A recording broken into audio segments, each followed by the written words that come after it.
End gold buyers, మీ కష్టాల్లో నమ్మకమైన మీ ఆత్మీయ నేస్తం. మహానటి సినిమా గురించి ఏం చెప్తాను, నేనేం చూడలేదు కానీ వినడం బాగానే ఉంది. టాప్ బాగుంది అంటున్నారు.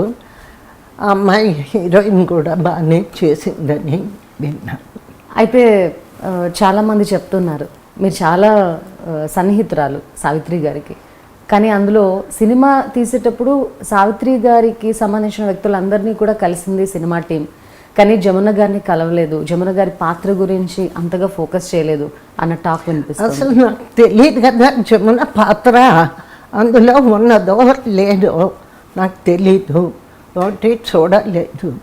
కానీ ఒకటి సంతోషించవలసిన విషయం, ఆ తరం వాళ్ళు ఇంచుమించు అందరూ వెళ్ళిపోయారు, ఒక జమునే ఉంది. ఇంకా పైగా సావిత్రి గురించి ఏమన్నా చెప్పాలి అంటే నాకు ఎక్కువ అనుబంధం కాబట్టి నేను ఎక్కువ చెప్పగలను. పర్సనల్ లైఫ్ కానీ లేకపోతే మా ఇద్దరి సినిమాల్లో అనుబంధం. ఎందుకంటే సావిత్రిని చిన్నప్పటి నుంచి నాకు తెలుసు. తను దుగ్గిరాల్లో 14-13 ఏళ్ళప్పుడు డాన్స్ చేయడానికి వచ్చింది. అప్పుడు తన వెనకాలే పడి తిరిగాను నేను. తర్వాత 52లోనే పుట్టిల్లు సినిమా ప్రవేశం హీరోయిన్గా. తను అప్పటికి దేవదాసు రిలీజ్ అయ్యి పెద్ద తార అయింది. అయినా కూడా తన గతాన్ని మర్చిపోయినటువంటి మహోన్నత నటి తను. ఎందుకంటే సామాన్యంగా పెద్ద తారలు అయ్యాక గతాన్ని మర్చిపోతారు ఫ్రెండ్స్ని, కానీ తను ఏ లెవెల్ నుంచి పైకి వచ్చాను అన్నది కానీ అన్ని పోజులు కొట్టడం ఇవన్నీ చేస్తాడు. కానీ తను మాత్రం మర్చిపోకుండా దేవదాసు రిలీజ్ అయ్యి అప్పటికే పేరు వచ్చేసింది. నేను అప్పుడే వచ్చాను. నా ఫోటో ఒకటి ఆంధ్ర ఏదో పత్రిక మీద వచ్చింది. అది చూసి గుర్తుపెట్టుకొని తన కారు పంపించి, జమున అంటే వాళ్ళ ఇంట్లో మనం భోజనం చేసాము, మనం దుగ్గిరాల వెళ్ళినప్పుడు మనం కూడా తిరిగింది ఒక అమ్మాయి, ఆ జమున ఈ జమున ఒకరైనా కనుక్కురా అని చెప్పి మనిషిని పంపించింది. కారు పంపించి నన్ను వాళ్ళ ఇంటికి పిలిపించుకొని ఆ గత స్మృతులన్నీ జమునను నా కూడా వచ్చాము, మీ ఇంటికి తీసుకెళ్ళాము అని చెప్పి అన్నీ గుర్తుపెట్టుకుంది. ఇక తర్వాత వెంటనే మా ఇద్దరికి మిస్సమ్మ ఇట్లా వరుసగా తోబుట్టువులు ఇలా వరుసగా సినిమాలు పడ్డాయి. అందులో కూడా ఏంటి అంటే తను అక్క, నాకు నేనేమో చెల్లి వేషను.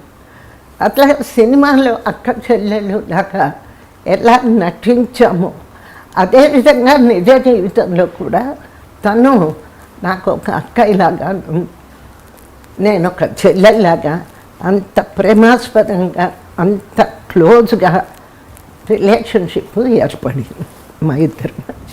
షూటింగ్ స్పాట్లో వన్స్ మీ సీన్స్ అయిపోయిన తర్వాత మీ ఇద్దరు కలిసి కూర్చున్నప్పుడు ఎలాంటి విషయాల గురించి ప్రస్తావించేవాళ్ళు? అంటే మిస్సమ్మ కదా ఫస్ట్ పిక్చర్ మా ఇద్దరికి, చెల్లెల వేషం. అప్పటికి నేను ఇంకా చిన్నదాన్ని కాబట్టి అమాయకంగా ఉండేదాన్ని. అప్పటికి తను కొంచెం అనుభవం, తర్వాత వాళ్ళ నాన్నగారు కూడా ఉండడం, మా నాన్నగారు నాతో ఉండడం. అంటే ఇప్పటి మాదిరిగా కాదు, అప్పుడు అందరితోనూ అనుబంధాలు, చక్కటి రిలేషన్షిప్, ఒకళ్ళతో ఒకళ్ళు మాట్లాడుకోవడం, సీనియర్స్ని గౌరవించడం, ఇట్లా ఉండేది. మిస్సమ్మ ఉందనుకో, మిస్సమ్మలో అందరం కలిసి ఒకే రూమ్లో ఎవరింటి భోజనం వాళ్ళు తినేవాళ్ళం. అందరం కలిసి ఒక రూమ్లోనే కింద ఎవరి ప్లేట్లు వాళ్ళు పెట్టుకొని భోజనాలు కలిసి. వాళ్ళు నాన్ వెజ్ తినేవాళ్ళు, నేను స్ట్రిక్ట్ వెజిటేరియన్. సో అట్లా కలిసిమెలిసి ఒక అనుబంధం, ఈగో ఇదం అనేది ఎక్కడ కనిపించేది కాదు, అసలు ఆ ఫీలింగ్ వచ్చేది కాదు మాకు. మరి సావిత్రితో ఈక్వల్గా నేను పైకి వచ్చాను, కానీ ఎప్పుడు మా ఇద్దరి మధ్య కానీ ఈగోయిజం అనేది కానీ ఆ కాంప్లెక్స్ కానీ ఏమి ఉండేది కాదు.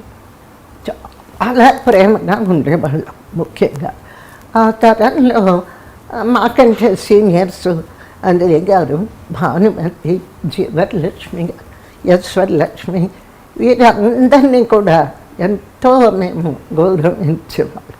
వాళ్ళని చూసే నేర్చుకున్నాం యాక్టింగ్ అని.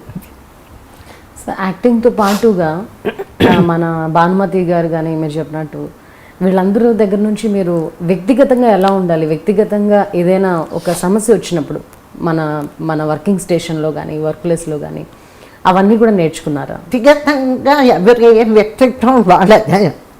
వ్యక్తిత్వం గురించి ఒకళ్ళని చూసి నేర్చుకునే ఇది ఉండదు.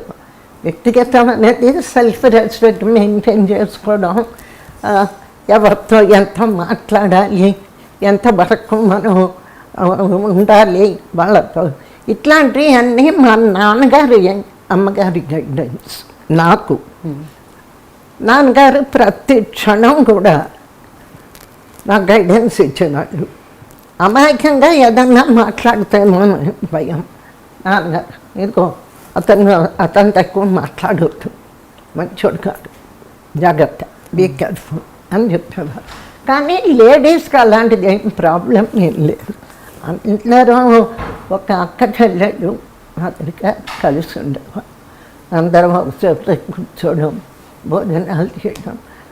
సమస్యలు అంటే పర్సనల్ సమస్యలు అనేవి ఎక్కువగా సీనియర్స్ కదా మాకంటే, వాళ్ళ సమస్యల గురించి వాళ్ళు ఎవరన్నా అనుకుంటే అవి వాళ్ళ నోటీస్కి మా నోటీస్కి వచ్చినా మేము అడిగేవాళ్ళం.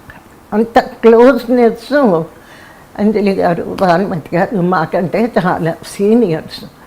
సావిత్రి అక్కతో మాత్రం బాగా క్లోజ్. అంతమంది సహ నటీమణులు ఉన్నా కూడా సావిత్రి గారితోనే మీరు బాగా ర్యాప్ పెంచుకోవడానికి, క్లోజ్ అవ్వడానికి కారణం ఏంటి? కారణం అంటే తనే. ఎందుకంటే తన బిహేవియర్ కించిత్ కూడా గర్వం లేదు, గతాన్ని మర్చిపోలేదు. ఆ ప్రేమ, ఆ అభిమానం. అట్లాగే ఒకటి ఏంటంటే బహుశా మేమిద్దరం ఒక 5-6 చిత్రాల్లో అక్క చెల్లెళ్ళుగా నటించాం కాబట్టి అందులో ఉన్నటువంటి ప్రేమాభిమానాలు మాలోకి వచ్చాయేమో అనిపిస్తుంది. సావిత్రి గారిలో మీకు బాగా నచ్చేది ఏంటండి? ప్లస్ పాయింట్ ఏంటి అంటే సెట్స్లో సావిత్రి, నాగేశ్వరరావు గారు వీళ్ళు ఉంటే మాత్రం సెట్ అంతా సందడిగా ఉండేది. చాలా చనువుగా మాట్లాడుతూ ఉండేది. అలాగే యాక్టింగ్ సైడ్ కూడా ఏదన్నా ఉంటే చెప్పేది. అట్లా ఏమేంటి నాకు చెప్పేది అన్న ఈగో నాలోనూ లేదు. ఒక చెల్లెలు ఓన్ సిస్టర్లా చూసుకునేది. అట్లా చాలా పిక్చర్లు చేసాం. మైనస్ పాయింట్స్ అంటే ఏం చెప్తారు? మైనస్ పాయింట్ అంటే తన జీవితాన్ని మలుచుకోవడం అనేది సరిగ్గా మలుచుకోలేకపోయింది. తనకి నేను ఫస్ట్ లేడీ స్టారు నేనే. బయట తన్ని ప్రొఫెసర్ని పెళ్లి చేసుకుంది నేను. ఫస్ట్ పద్మిని డాక్టర్ని చేసుకుంది, సెకండ్ నేను ప్రొఫెసర్ని చేసుకున్నా. మా వారు అప్పుడు పాపం చాలా సంతోషించింది. చెల్లిని ఎంత అదృష్టవంతురాలివి, చక్కగా అమ్మ నాన్న చూసిన అంటే ట్రెడిషనల్ వేలో ఫ్యామిలీలో పెళ్లి చూపులు ఇవన్నీ. అంటే అప్పటికే సావిత్రి గారు జమినీ గణేషన్ని పెళ్లి చేసుకోవడం ఇవన్నీ కూడా మీకు అంటే ఎక్స్పీరియన్స్ ఇచ్చాయా? ఇలా మనం చేయకూడదు, ఇలా జీవితం అయిపోతుంది, సో అమ్మా నాన్న చూసిన పెళ్లిలో చేసుకోవాలి అన్న నిర్ణయానికి వచ్చారా?